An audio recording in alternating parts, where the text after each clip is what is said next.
Welcome back to Pump with Purpose. This is Dr. Diana here. I am the CEO and founder of Pump with Purpose, which is a global lactation and postpartum private practice, helping and teaching women all across the world to breast pump. We are so excited to do this episode because we know that there are no facts to say it, but we know that we are responsible for a part of this cause. Like we know we are. Our clients inform us. We know that we are. And I'm so proud of this topic today. Today, we are going to be talking about breast milk donation. That is formal or informal, and or informal breast milk donation. So formal and or informal breast milk donation. And we know we have an instrumental part in it because we are Team Oversupply, Team Freezer Stash over here. We are so excited to help women to figure out their bodies, to be able to make whatever breast milk they want to make over what their baby needs, and to do different things with it based on what they decide. And one of the things that people determine they want to do is formally or informally donate their milk, and they have every right to do so. So we have some resources and all the things. So I just want to give you some background. We are the home of the Premier Pumping Consult, where we teach women in order to understand how to increase their milk supply, because that's what about 90% of people want that work with us, is to increase their milk supply. I mean, we also help with, returning to work, decreasing supply. We also help with weaning, relactation, but a large majority, I'd say at least 90% of our clients, when they start to work with us, want to increase their milk supply. So you can learn more about us at www.pumpwithpurpose.com. So let's talk about it. So if you want to know a little bit more about becoming a donor, so formally and informally they're just two different things. So we're going to tackle formal first. So formal is with the breast a milk bank. That's where formal resides. So if you are formally donating your milk, it is with a milk bank, and they have slightly varying requirements depending on where you donate, but it includes an intake form, blood test, and approval from your doctor. On average is what we found based on our research. There can be requirements for age of milk, donation amounts, and handling the milk, but overall, these are some of the things to look into. And of course, you can find the nearest milk bank near you through, I'm going to give you the www.hmbana.org, and then you choose find a milk bank. So if you don't, so it's up to you, right? You can do so as well if you have extra may not have the extra milk always, but please understand volunteers are always needed, so you can make monetary donations, as well as sometimes there are ways to donate, like volunteer your time as well. So there are global resources as well, including Europe, Australia, South Africa, UK, India. We found other countries that also offer milk banking options. And so we don't endorse, Pump with Purpose does not endorse any milk banks, anything in general, but we want you to be able to understand about formal milk donation, to really figure out what you want to do, really understand beforehand. Like, we're big on helping you to understand what the requirements are before, because I know people that have attempted to donate their milk, and because there are other underlying things going on, certain medications being taken, certain ways the milk has been handled, they're not eligible to donate to a milk bank. They're very strict guidelines. A lot of milk banks are donating straight to the hospitals for fragile NICU babies. So there are different heightened requirements when you're going through a milk bank. So just want to remind you, some people feel safer going through a milk bank. We don't have a preference which one you do, or if you do any of them. You're more than welcome to keep your milk for your own baby or whatever you decide to do, but we want to give you these resources in case you're interested in formally donating milk. But it's good to know what the requirements are before, because we don't want you to have all this milk saved and go to donate, and then something is going on where you are not able to donate. Of course, we're going to switch gears to, regardless if that's the case, through formal milk donation, there are amazing resources through informal milk donation, and that includes there are less requirements. There are no, additional requirements. Sometimes the families may ask for things. That's completely up to them. Sometimes you may want to know things of whatever the issue is, but it's definitely up to you. But Informal provides mechanisms like just being honest, telling people what you're taking, what you're doing, how you handle the milk. If they have special requirements for vaccines or not having vaccines, they can have special requirements for diet, all medication, all of those things, but it's informally. So it's really about just being honest with the person, and you being honest with them and they are being honest with you. What's the age of their baby? Sometimes, we don't find that it's all, like, if you want to get informal milk donation, and even formal, it's known that, of course, the closer you get to your baby's age, can be beneficial, but it doesn't mean that it's not good regardless, especially if you want to provide your baby with breast milk. It has so many benefits regardless if it's the exact age of your child, or give or take a month or two. It's really good no matter what, to be able to receive the milk, because some children may not be able to take formula. Some children may have different allergies that's at play. So it's very, very important to be honest with the person, and they will be honest with you as well. Like, we really believe it's very important to understand preferences, such as some of the recipients may request that you can meet their baby's requirements, such as dairy-free diet. Some people have different allergies that they want to avoid, and making sure that your diet is free from that. So you definitely want to let them know. So if you're looking to donate, again, some of the resources there include Human Milk for Human Babies. You can go to the Facebook page and be able to type in your state. We know that that's a possibility as well. Eats on Feets, local parenting groups, local community pages, a lot of Facebook searches as well. Some things are private groups as well. So if you know who to ask, you have a right to do what you want to do with your milk. Like, I want to be clear, when you are donating, especially informally, if you don't have a good feeling about what you're about to do or who you're about to give it to, then trust your gut. That's there for a reason.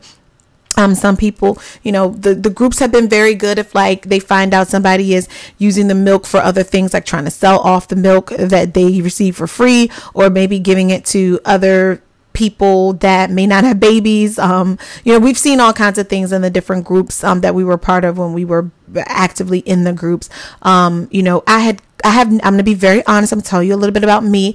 I have not ever formally or informally donated my breast milk. Both of my journeys, I had an oversupply. The first time around, I used the 3,000 ounces saved to provide my oldest with breast milk from age 9 months to 12 months, while we were pregnant with our second at 9 months. The second time around, I used my oversupply to provide a freezer stash, a smaller one, of course, because I would provide, I was feeding 2 children. So my youngest got whatever milk that he needed for the day. I saved about a bag or 2 a day given the day. And then my oldest got my oversupply. So I will tell you, both journeys around, I had an oversupply.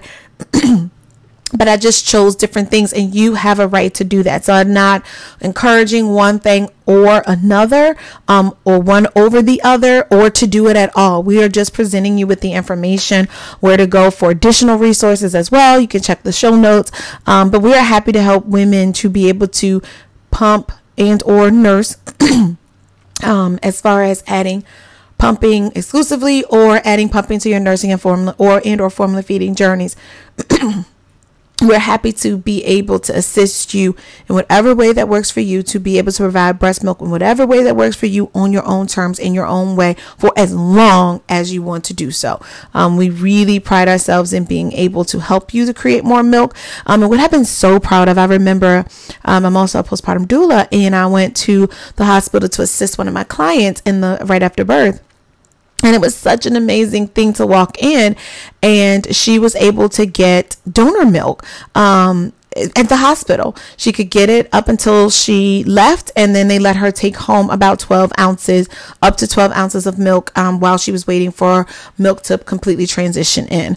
She was nursing at the beginning and eventually switched to exclusively pumping, but having the ability to have donor milk and not having your baby in the NICU, there's so much donor milk out here, and we are so proud. Like, we know we are part of helping families increase their numbers. Like, even if you've pulled up as a client or not, my page is specifically designed for Team Oversupply, Team Freezer Stash, helping you to increase your milk supply with the right pump, flange products, and schedules. So we know that we have been a part of the efforts that can and does help to improve donation, either formally or informally. We know clients that have gone across the country and didn't want to have all this milk still with them, and they found women along their path to be able to donate milk to while they were traveling to and from their destination. And we know that we love that about them. We have other families that we've watched and know, they have Instagram pages. We've helped them out on their journey, and like, they go out and donate the milk. We've seen that before. I'm just so excited to be a part of it, but to actually go into the hospital and realize that there's just a good amount of milk, of breast milk, so they're allowing families, as long as you are attempting to breastfeed, to be able to get donor milk while you're in the hospital. And then someone else very close to me, when they were delivering, so they couldn't take any milk home, but while they were in the hospital, they had ability, as long as they were breastfeeding in some way by nursing and or pumping, they allowed them to have donor milk. They just couldn't take any home with them, but while they were still there, then they were able to do so. So I want to keep in mind, to my families that are like C-section or their breast milk hasn't completely transitioned in, sometimes rushing to leave will cut off that ability to be able, if your hospital does support donor milk and being able to allow you to have it while you're there, while you're waiting for your milk to transition, and you really want to make that a part of your decision making decisions, if you want to stay, to wait until your milk transitions in, if they see fit to do so. So just not to push you out of the hospital, especially for any other reason as well, but also just to have that in mind in your arsenal if that donor milk is available. Like a client that was able to take some home, I don't think she ever used it because her milk transitioned in just fine. But it's still a nice thing to have. That is still there. No, I don't know if she used it per se. But what I'm saying is a nice thing to have. Either she can donate it again, or can, use it at a later date. As well. So it's just really, really good to be able to have the option while you're waiting for your milk to transition in, to be able to do so. So we are so excited. And I want to say, I can't remember for sure. She may have used it while she was to start her freezer stash of her own milk. She may have used it, so don't quote me on that one. I got so many things running through my head right now, but what I'm saying, it was such the opportunity to be able to bring some milk home while the milk was transitioning in, and her own journey was so helpful. So just kudos to all of you out there. If you are under the sound of my voice and you are a formal or an informal breast milk donor, thank you. Thank you to the families that are sacrificing, with that and being able to donate formally or informally. And if you are a recipient, and in any way you are, wanting to increase your milk supply, we're definitely here to help you. But kudos to you for, realizing the importance of breast milk, trying to find and locate breast milk on your own terms, while you are working through your own supply, if that's feasible, to be able to provide your own breast milk to your baby. We're sending you so many positive vibes your way during this time. But we cannot thank the milk banks enough for all that they do out here in these pumping streets to, do the process to get the milk to the hospitals. Some of them even offer, like, depending on the extenuating circumstances, they still have some special ways to be able to get the formal breast milk to you as well. Usually involves like some special forms and stuff, but I do know some of them also allow you to get breast milk as well, and it does sometimes come at a cost, but please understand, milk banks have a cost to their structure, staff as well. So just really understanding, even though sometimes you do have to end up paying for it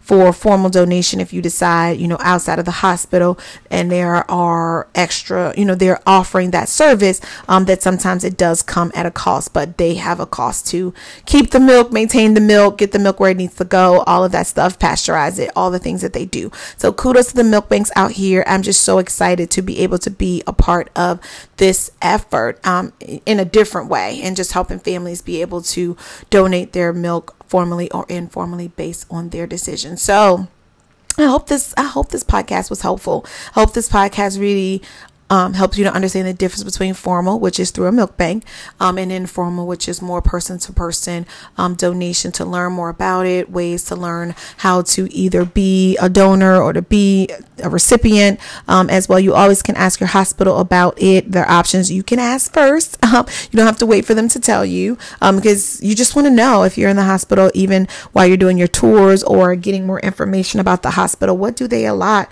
What can you learn to figure out in general? So that's my story. I'm sticking to it. I hope this podcast was helpful to talk through formal and informal breast milk donation. Like I said, we are here to assist. We have Premier Pumping Consults, where we go through helping you to increase your milk supply with the right pump, flange products, and schedule. You can learn more about Pump with Purpose at www.pumpwithpurpose.com. So until next time with Pump with Purpose.